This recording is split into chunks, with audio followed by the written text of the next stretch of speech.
In this video I will do some further studies on MMICs and the noise they introduce on strong signals. The 1/f current through such amplifiers causes amplitude modulation, which means sideband noise. And the level is fairly high, so it's desirable to do something in order to reduce that problem. I'm using a first signal generator. It's set to 144.1371. After that there is a notch at 144.149. That's 12 kilohertz higher, close to 10 kilohertz, but that's the optimum for the notches I have. This notch will allow this signal through with very small attenuation, but it will stop the sideband noise coming from this generator to reach further down the chain. It has a deep notch. It's followed by a 6 dB attenuator because the device under test, which is inserted here, might not like the infinite standing wave that the notch has on the notch frequency. After that is a minus 20 dB coupler. It's doing nothing for the main signal that passes through, but it allows me to inject a signal here into this hybrid splitter to have the same amplitude then out in channel 1 and channel 2. And that is for calibration purposes. Channel 1 goes through a notch on 144.137. The purpose is to remove the signal from this generator, and after that there is an attenuator which is normally set to 0, and then the signal goes into channel 1 of a 2-channel receiver. The other channel goes through an attenuator, and that is followed by a fine stepped attenuator, and then it goes into channel 2. That's the red channel on this 2-channel receiver I'm using. The purpose of this attenuator is to set it to something like 40 decibels, because there is no notch, so the signal at 144.137 is very strong.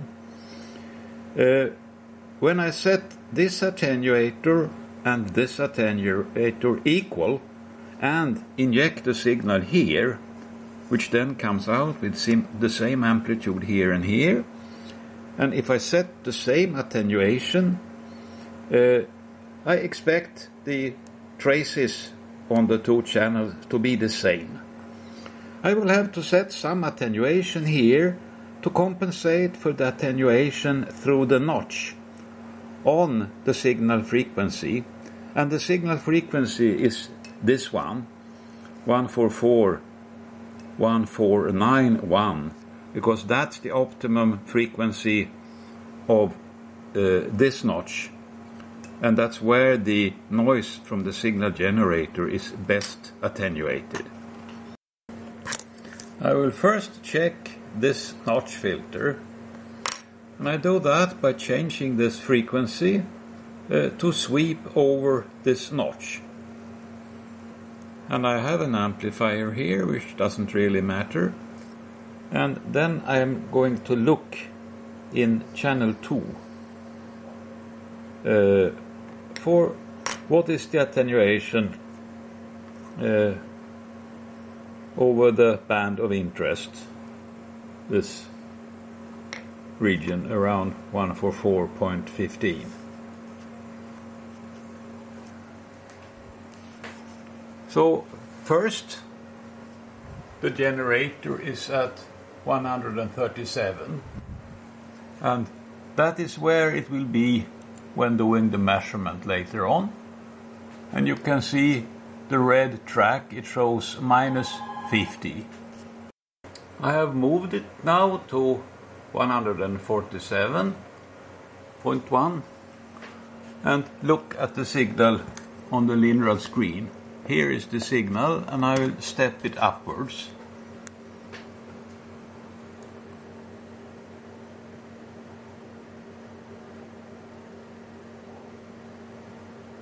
Here is where it has its minimum. And the signal level here is minus 110. That is about 60 decibel suppression, which is more than adequate for our needs. The generator is at about 130 dBc per hertz, so 40 dB would be adequate. And that's about here, I think. Yes. So measurements can be done up to from 10 kilohertz up to about 12 kilohertz. But to avoid anything, and if I find some amplifier that is really good, I will do the measurements at somewhere here. Finer step size. It's not that critical. 1491. That is 12 kilohertz frequency offset. This will be good. I have now put the generator back to 144.137, and the two attenuators, like in the previous experiment, they are set to the same attenuation, that is 40 decibels. And what you can see here now, the blue track shows the attenuation due to the filter, the notch at 137. I'm looking at channel 1, the blue trace, and I want a good attenuation. We have something like 37 dB, and I will step the frequency a little bit up and down.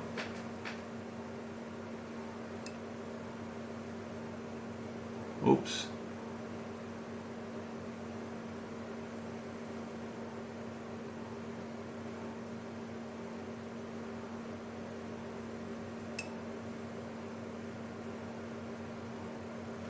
Now I got outside the filter, I have to move it.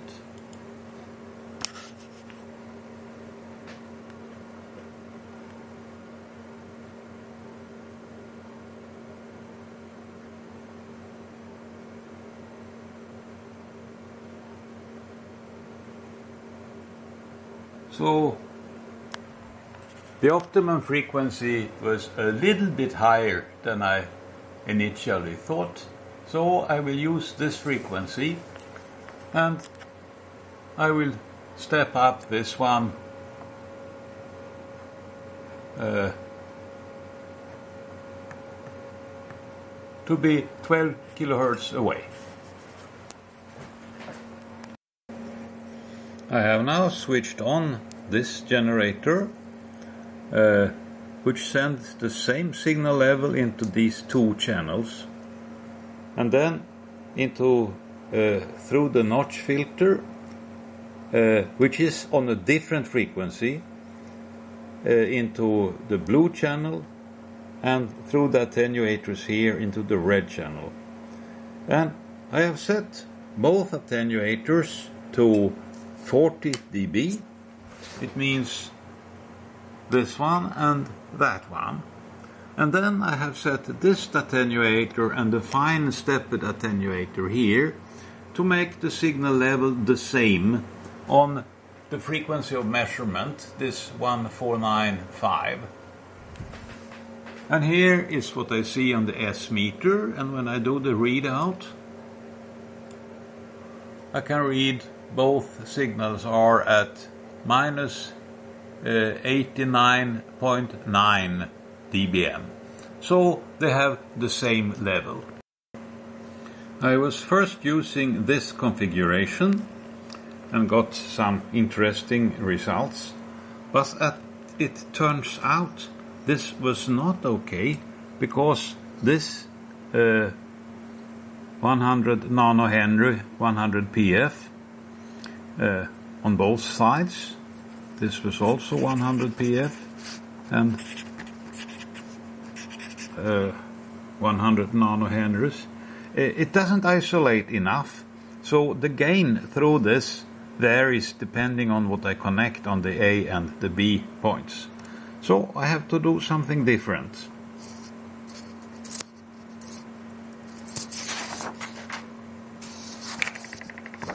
And this now is the test configuration. One more LC link. The total capacitance now on the input is 300 pf. Then I have a switch and a place to solder different capacitors to test what the size of the capacitor is doing to the noise floor. And then here I added a 10 nanofarad to isolate on the output side. I supply 6.33 volts through a diode and a 10 ohm resistor to get 5.0 here, and a big electrolytic capacitor to make this voltage essentially noise-free. The device under test now is the PSA4-5043. I have drilled 2 holes in the copper laminate and then soldered the chip on the little bit of board that is between the 2 holes. Then the input and output pins are in free space, so I could solder the components on them.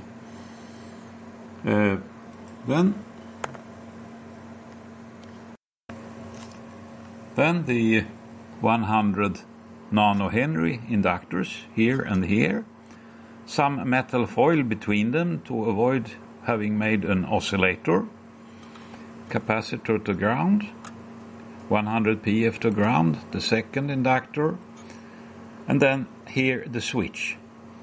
This means I can switch off the capacitor here and solder different capacitors without shorting the input pin to ground with the soldering iron.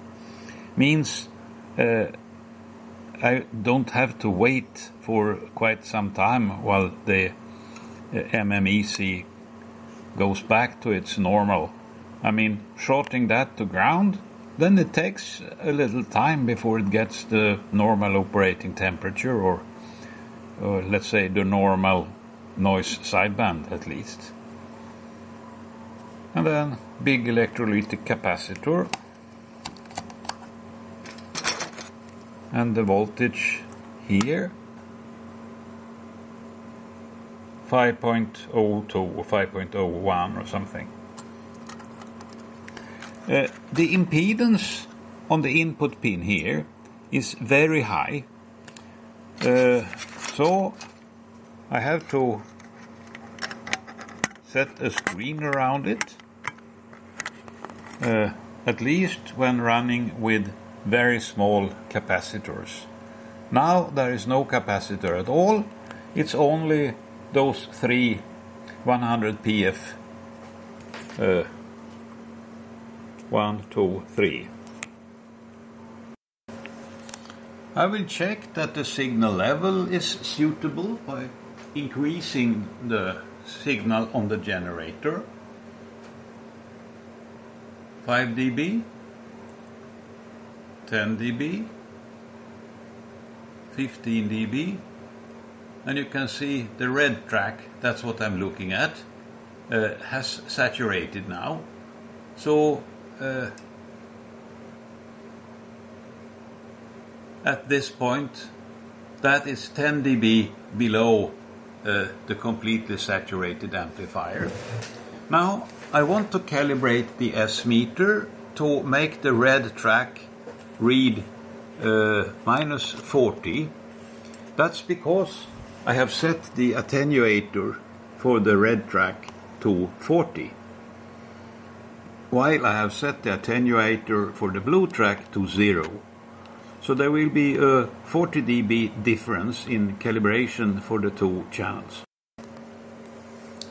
So I had to feed in 51.73 to make the channel 2 show minus 40. And that the blue channel happens to show minus 40. That's just a coincidence. I added the second generator and now clicked on the signal from it, because this is where I want to measure the noise. And I switch it off again. And now I can see the noise floor. The sideband noise from the amplifier. On the blue trace, that's channel 1.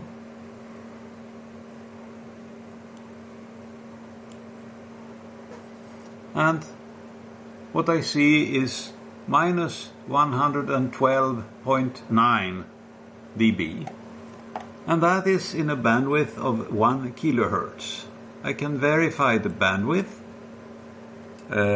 I click on the center and then I can check with the BFO. One side here is 148.5, and here the other edge 149.5. So it's pretty accurately 1 kilohertz. That means that the sideband noise level I am seeing here is minus 142.9 dBc per hertz. And this is with only 300 pf in total. I have now switched in the first capacitor, 10 nanofarads, and the noise is a little bit lower, minus 114.9. The second capacitor is 33 nanofarads. And I switch it in and put the screen on here.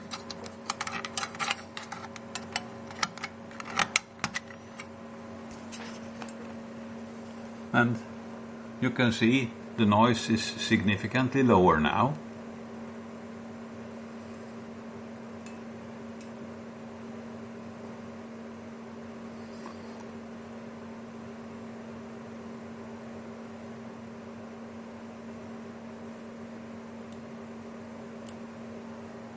Minus 117.9. This is 100 nanofarads. The impedance at 10 kilohertz or 12 kilohertz is so low that I don't need a screen anymore. And I pull the switch to connect it, and you can see how the noise goes down by a little bit more than 5 dB. From the 300 pf. And I read this out. Minus 118.6. It's not much better than 33 nanofarads. This is a 10 microfarad tantalum electrolytic. And I connect it, and maybe it is a little better, but the difference is small, it seems. I mean, it's 100 times bigger now than the previous value. And something odd happens. The noise isn't 100% stable. I don't know the reason for this. Maybe it's something magicked in the gallium arsenide. I take the entire range here and read minus 118.25. and I read here minus 118.4.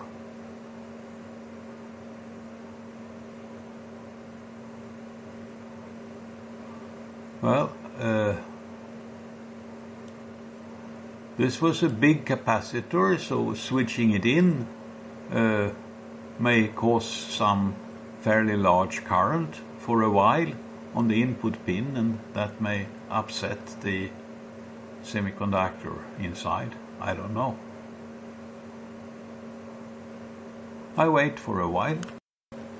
Now, a couple of minutes later, I look again at the noise floor. That's minus 118.6 for the 10 microfarad tantalum electrolyte. And it seems 100 nanofarad is big enough to decouple the input of the PSA4-5043 at 10 kilohertz. And AM noise at closer frequencies than that might not be so interesting. I have now replaced the PSA4-5043 with an SPF 5043. And first I have to check the gain, I mean the S-meter calibration. And you can see here the gain is approximately 1 decibel lower. So I have to recalibrate the S-meter.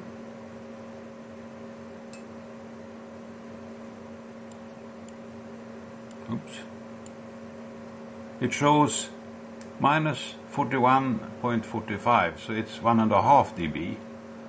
So I put here instead 50.2 or something.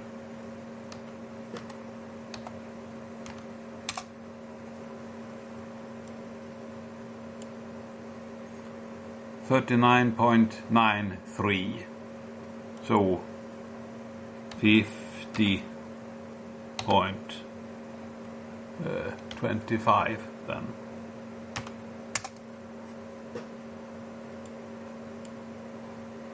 $39.97. That's 40 accurately enough. Then I go for the frequency of measurement. And I switch on that second generator because I have forgotten exactly where I was looking. And that's here.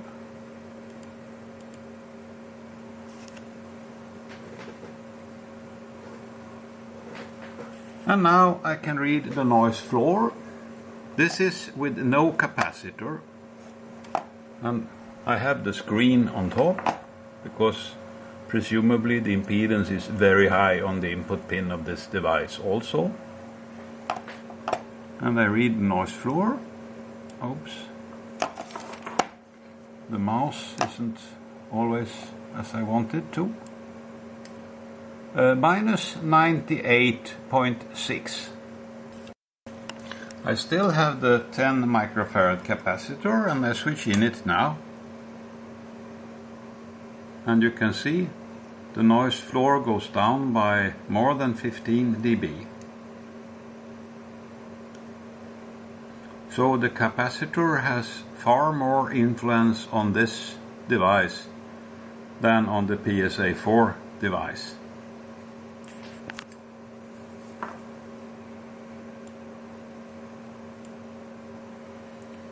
What I see here is minus 115.8. Now I have the 100 nanofarad capacitor in place, and it's not switched in yet, but I pull the switch and it also has a big influence, but not quite as big.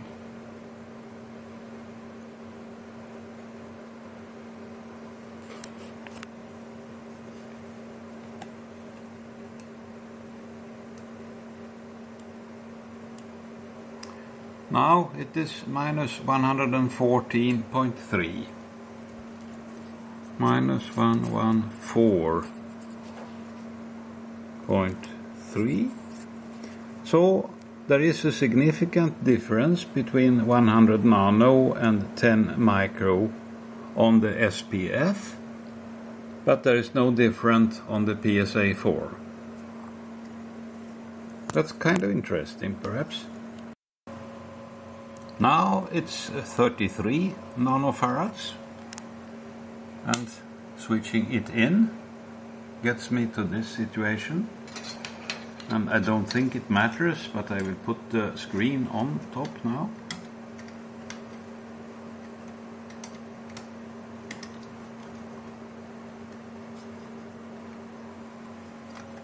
Like this. No. Like that. And it doesn't look like it has any influence. I don't expect that, but anyway.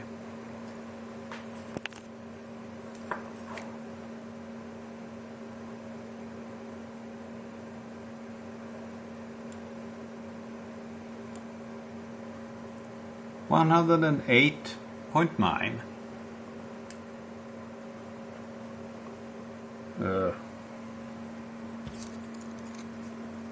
Minus 108.9. So the difference with the big capacitor between the devices is 3 dB, but with the very small capacitor it's 15 dB approximately. And finally I make a test with 10 nanofarads.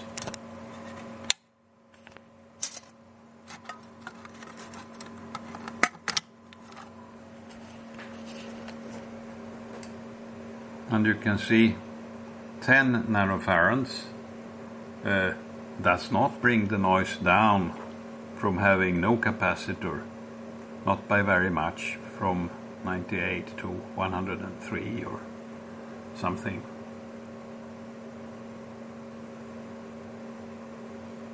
I wait one more.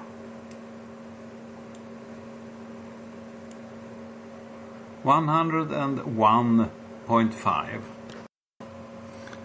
Now I place the 470 microfarad capacitor here, and then when I change the switch, you can see something dramatic happens, because it takes some time before the device comes into its ordinary point of operation. So I will wait for a while now. This is 3 or 4 minutes later. It must have stabilized with a big margin. I see minus 115.8. And that is no difference from what I had with 10 microfarads. And that's not a surprise, I think. So the difference between these two MMICs is big with a small capacitor, 14 dB, but only 3 dB with a 10 microfarad capacitor on the input pin, isolated with the appropriate chokes to not decouple the signal frequencies, of course. This is an MGA 3689. First I will check the point of saturation. So I look here and bring up the signal. 5 dB, 10 dB, 15 dB. Well, that is as far as I can go. So I don't know where saturation is. Well, I remove this 6 dB attenuator to see with a stronger signal.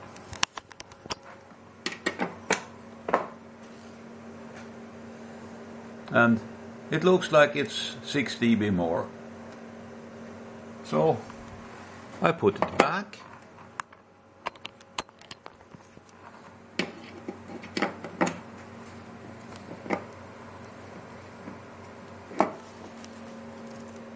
And then I go down, well, maybe 3 dB from this.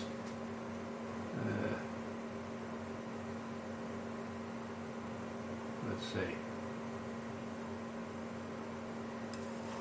here. So the level is now a little bit higher than it was with the MPS, with the 5043 devices, but gain is lower. I'm running the device at 5 volts and I have set the S meter to show -40, and again I click on the other generator to get the frequency where I measure the noise sidebands and switch it off. And here is the noise sideband from this amplifier, and it's very low.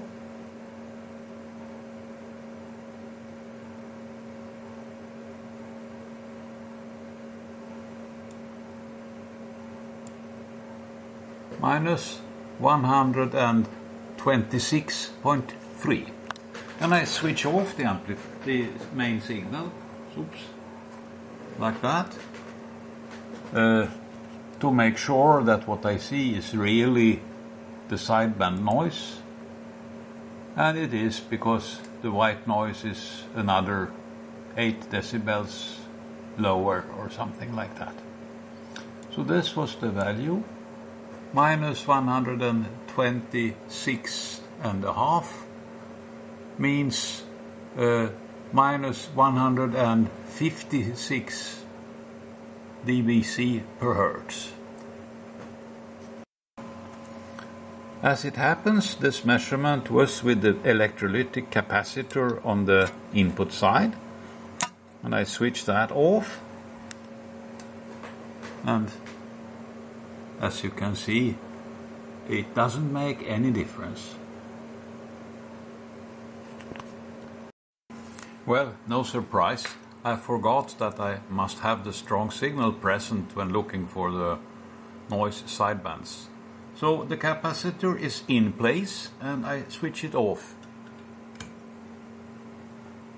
And now with the strong signal present. And you can see no difference. It's obvious. And if I try to read it out, the first part here was with the capacitor, 126.12. Now this is a week later. Things shouldn't have changed, but there is an error of 0.2 dB or something. And I wait so I can read from this region. 126.08. That's not a significant difference. So I cannot see any influence of the big capacitor on this MMIC. I have now changed the device. This is a PGA-103 plus.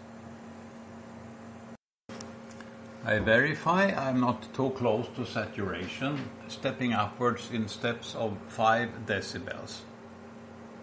5, 10, 15. So this is full saturation, and here we are about 8 dB below saturation, and that is a reasonable place to do noise measurements.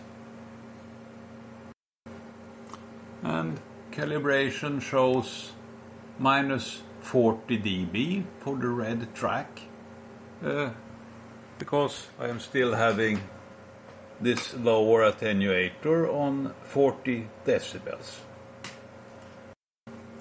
12 kilohertz up, this is the noise floor. -120.7.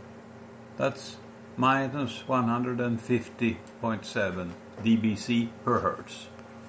Now, that is without any capacitor to decouple the input. and I will verify that screening did not make any difference.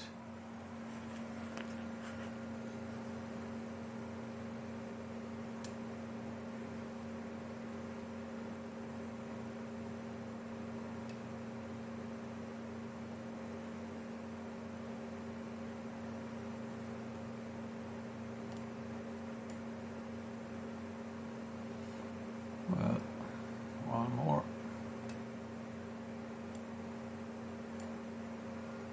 Minus 120.9. Well, whether this is statistics or whether there was really a couple of tenths of a dB, 120.84. Well, it's not enough to worry about. I used a switch to connect a 10 nanofarad capacitor, and that has a significant influence. Looks like about 3 decibels.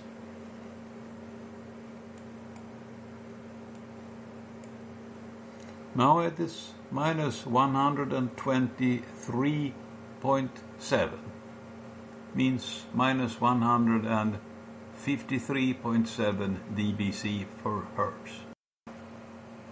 Now I have decoupled the input pin for low frequencies by 0.1 microfarad, and the noise is a little bit lower now, minus 124.2. That's minus 154.2 dBc per hertz. This is fairly good, I think. Next, I have placed a 10 microfarad capacitor on the input, and then I can read the noise level here, minus 124.2. So this means that 100 nano is a big enough coupling capacitor to use with this device if you are in a system which is 50 ohms at DC, or maybe even a short circuit at DC.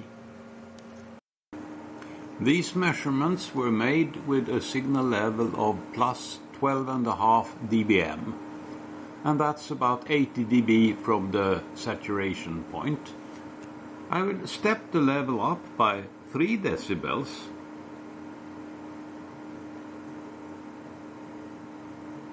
like that, and then look at the noise floor.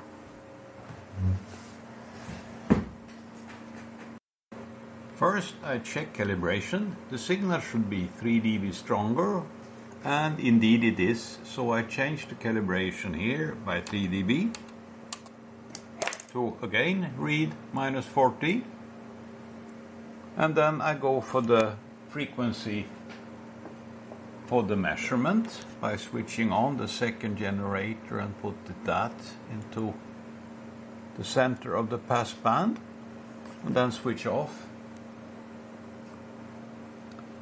And here is the noise floor, and it looks good, but this is with the 100 nano capacitor in place,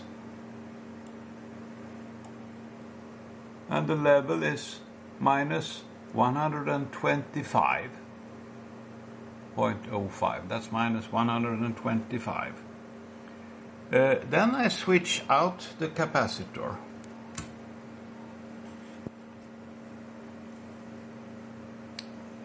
And to see what happens.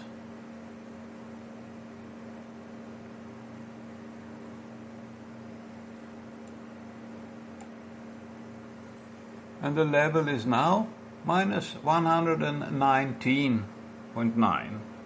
This is about 1 dB worse than the level I saw before.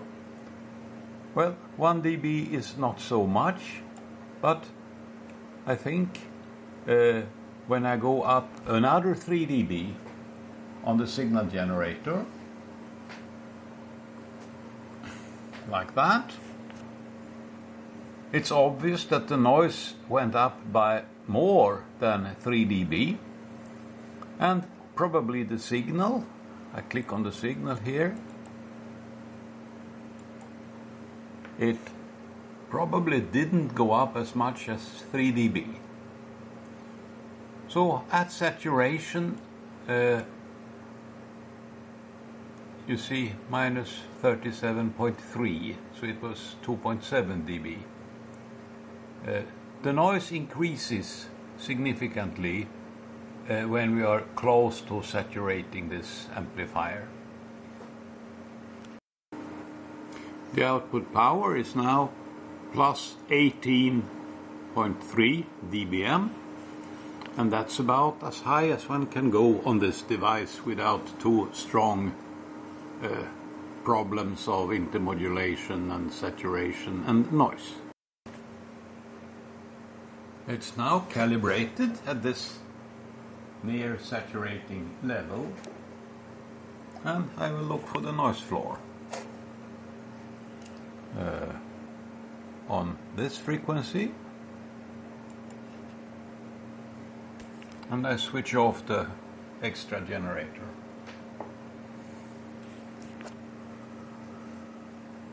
And there is no capacitor, so here is the noise floor at was it plus 18 dBm or something like that. It is now minus 116 dB, means minus 146 dBc per hertz. That is about, what did I have before? 120.1, so it is 4 dB more noise. And that is without the capacitor. And I switch in the capacitor, 100 nanofarads.